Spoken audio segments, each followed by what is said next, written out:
ప్రకాశం జిల్లా వైసీపీలో బాలినేని శ్రీనివాసరెడ్డి ఎపిసోడ్ పై ఉత్కంఠ కొనసాగుతోంది. ఓ రకంగా అధిష్టానానికి పెద్ద చిక్కే వచ్చి పడినట్లు అయింది. తాను పార్టీలో ఉండాలంటే చెప్పిన వారికే టికెట్లు ఇవ్వాలనే కండిషన్ పెట్టిన బాలినేని వైసీపీ అధిష్టానం దానికి అంగీకరించకపోతే వైసీపీని వీడతారనే ప్రచారం కూడా జోరుగా సాగుతోంది. అదే జరిగితే ఉమ్మడి ప్రకాశం జిల్లాలో వైసీపీ పరిస్థితి అల్లకల్లోలమే అంటున్నారు రాజకీయ నిపుణులు. దీంతో బాలినేని అలకబూరిన ప్రతిసారి బుజ్జగించడం, మంతనాలు చేస్తూ వస్తున్నారు. మొన్న సీఎంఓకు వచ్చిన బాలినేని నిమిషాల వ్యవధిలోనే కనీసం కారు కూడా దిగకుండానే వెనుదిరగడం, పార్టీ మారడానికి సన్నాహాలు చేసుకుంటున్నారన్న వార్తలతో అధిష్టానం అప్రమత్తమైంది. సజ్జల రామకృష్ణారెడ్డి, విజయసాయిరెడ్డిలను రంగంలోకి దింపి మంతనాలు సాగించింది.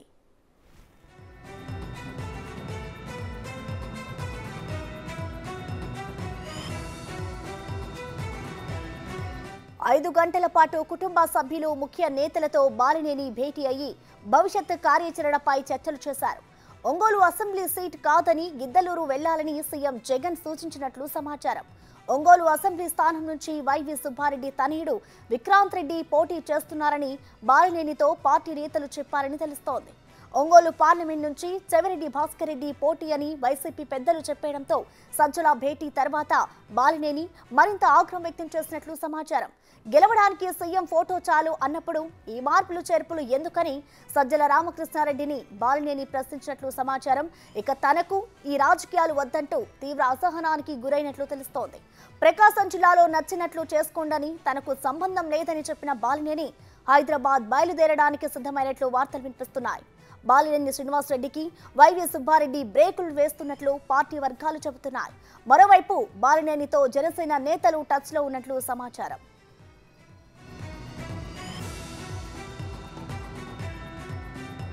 మొత్తానికి చూస్తే బాలినేని తగ్గేదేలే అంటే హైకమాండ్ మాత్రం ఆప్షన్స్ తో మంతనాలు జరుపుతోంది.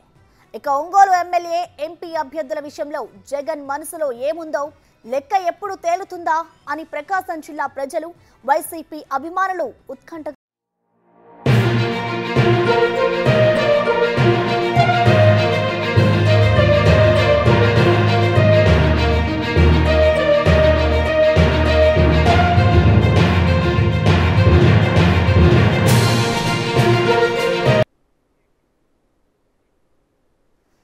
ఇదే అంశానికి సంబంధించిన మరింత సమాచారాన్ని మా ప్రతినిధి శివ లైవ్ ద్వారా అందిస్తారు. శివ, చెప్పండి, మొత్తానికి బాలినేని అయితే ఆ పార్టీ ఏదైతే సీటు కేటాయించలేదో దానికి సంబంధించి అసంతృప్తిగా ఉన్నారు.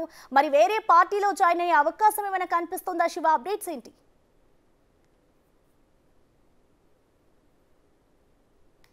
కాలంగా రోజుకో మలుపు తిరుగుతోంది, వారానికి టెస్ట్ చోటు చేసుకుంటుంది.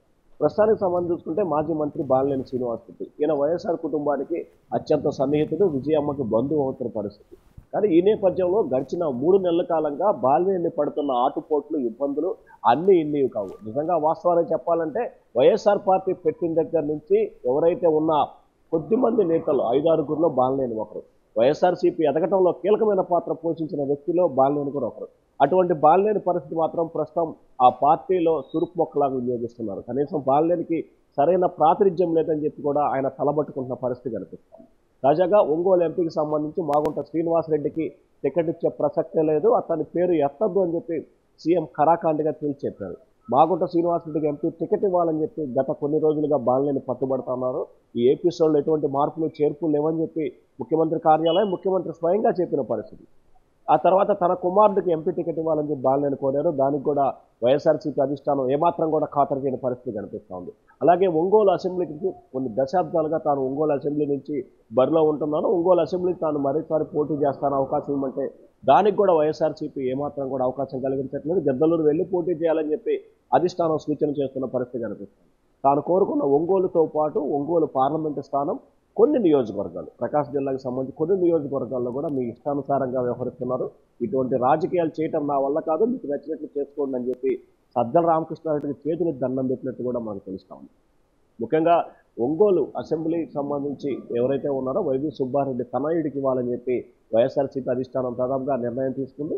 అలాగే ఒంగోలు పార్లమెంటుకి సంబంధించి కూడా చెవిరెడ్డి భాస్కర్ రెడ్డికి ఇవ్వాలని చెప్పి వైఎస్ఆర్సీపీ అధిష్టానం నిర్ణయం తీసుకుంది. అయితే ఇప్పటికే ఒంగోలు పార్లమెంటుకి సంబంధించి కూడా చెవిరెడ్డి భాస్కర్ రెడ్డి, మంత్రి రోజా వీరిద్దరు పేర్లను బేరేజ్ వేసుకుని కూడా ఒంగోలు పార్లమెంట్లో సర్వేలు నిర్వహిస్తుంది ఐపాక్ బృందం. ఆ సర్వేల బృందం ఈ రోజు కానీ రేపు కానీ వచ్చే అవకాశం ఉంది. 5వ జాబితా రేపు కానీ ఎల్లుండి కానీ విడుదల చేసే అవకాశం ఉంది. ఆ జాబితాలోనే వీళ్ళ పేర్లు కూడా వచ్చే అవకాశం కనిపిస్తా ఉంది. ఇక బాలినేనికి సంబంధించి ఇప్పటికీ గత కొన్ని రోజులుగా జనసేన ముఖ్యమైన నేతలు కూడా టచ్లోకి వెళ్ళారు. నిన్న సాయంకాలం కూడా జనసేన నేతలు బాలినేనితో టచ్లోకి వెళ్ళారు తెలుస్తోంది. మీరు పార్టీలోకి మీ అనుచరులు రండి, ఖచ్చితంగా మీకు సరైన ప్రాతినిధ్యం కలిగిస్తాం, మీరు అనుకున్నట్లు చేస్తామని చెప్పి బాలినేనికి జనసేన నాయకులు అభయం కూడా ఇచ్చారు తెలుస్తోంది. ఎందుకంటే బాలినేని శ్రీనివాసరెడ్డి కాంగ్రెస్ పార్టీ నుంచే వచ్చారు.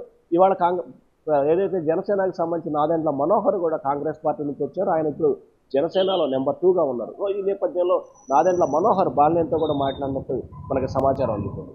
సో ఓవరాల్గా చూసుకుంటే బాలినేనికి సంబంధించి ఆ పార్టీలో ఎటువంటి ప్రాముఖ్యత ప్రాధాన్యత లేని పరిస్థితి ప్రస్తుతం కనిపిస్తుంది. రాజశేఖర్ టైంలో కానీ జగన్ ముఖ్యమంత్రి అయిన మొదటి 2.5 సంవత్సరంలో కానీ సింగిల్ మ్యాన్ షో నడిపాడు ఒంగోలు జిల్లాని. అటువంటి బాలినేని పరిస్థితి లేదు. కనీసం అతను ఒక ఎస్ఐని బదిలీ చేసుకుని స్థాయికి దిగజారిపోయిన పరిస్థితి అయితే ప్రస్తుతం కనిపిస్తా ఉంది. ఈ నేపథ్యంలో ఏం చేయాలో పాల్గొక నిన్న సాయంకాలం దాదాపుగా 6 గంటల పాటు ఆయన కుటుంబ సభ్యులు సన్నిహితులతో భేటీ అయ్యారు. పార్టీలో ఉండాలా మారాలా అనే దానికి సంబంధించి ప్రశ్న చెప్పండి. శివ, మనం చూసుకుంటే బాలినేని కుమారుడికి ఎంపీ టికెట్ కి సంబంధించి కూడా ఒక ఉత్కంఠ నెలకొంది.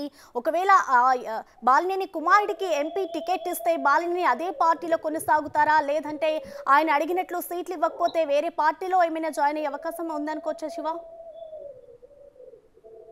ఖచ్చితంగా ఇప్పటికే బాలినేనికి కానీ ఆయన కుమారుడికి కానీ ఇవ్వటం సాధ్యం కాదు అని చెప్పి గతంలో పార్టీ పెద్దలు నిన్న సజ్జల రామకృష్ణారెడ్డి స్వయంగా కూడా చెప్పారు.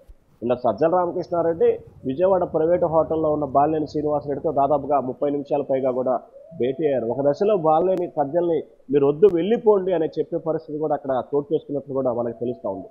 సో ఈ నేపథ్యంలోనే ఖచ్చితంగా ఆయన ఏదైతే కొన్ని ఆశిస్తున్నారో ఒంగోలు అసెంబ్లీ, ఒంగోలు పార్లమెంటుతో పాటు ప్రకాశం జిల్లాకు సంబంధించి కనిగిరి, గిద్దలూరు, మార్కాపురం, సింగరాయకొండ ఈ నియోజకవర్గాలకు సంబంధించి తన అనుమతులకు ఇవ్వాలని చెప్పి ఆయన గత కొంతకాలంగా కూడా డిమాండ్ చేస్తూ ఉన్న పరిస్థితి కనిపిస్తూ ఉంది. కానీ ఒక్క ఎర్రగొండపాలెనికి సంబంధించి మాత్రమే బాలినేని అనుచరులకు మాత్రం టికెట్ కేటాయించారు.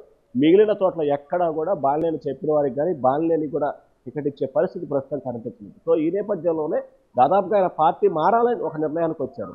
అయితే ఆయన సతీమణి మాత్రం ఎక్కడికి వెళ్ళినా ఇలాగే పరిస్థితి ఉంటుంది, పార్టీ మార్పుపై పునరాలోచన చేయాలి అని చెప్పి ఆయన సతీమణి కొంచెం పార్టీ మారటానికి మాత్రం వ్యతిరేకిస్తున్నట్లు మనకు తెలుస్తూ ఉంది. అయితే ఆమె కూడా నిన్న జరిగిన భేటీలు, ఇటీవల జరుగుతున్న పరిణామాలు, నిన్న దాదాపుగా సభ్యులు మాట్లాడిన మాటలు, పార్టీ అధిష్టానం పెద్దలు ఫోన్లో చెప్పిన విషయాలు, వీటన్నిటి నేపథ్యంలో బాలినేని సతీమణి కూడా ఛాయిస్ బాలినేనికి ఇచ్చినట్లు కూడా తెలుస్తూ ఉంది. అయితే మరి బాలినేనికి అధిష్టానం చెప్పిన లెక్కల ప్రకారం టికెట్లు కేటాయిస్తుందా, లేకపోతే మరో పార్టీలోకి వెళ్ళిపోతారా, లేకపోతే ఇదే పార్టీలో ఉండే స్తబ్దతగా ఉంటారా అనే దానికి సంబంధించి మరికొన్ని గంటల్లోనే పూర్తి స్థాయిలో స్పష్టత వచ్చే అవకాశాలు అయితే కనిపిస్తా ఉన్నాయి. ప్రథమ రైట్ శివ, థ్యాంక్ యూ.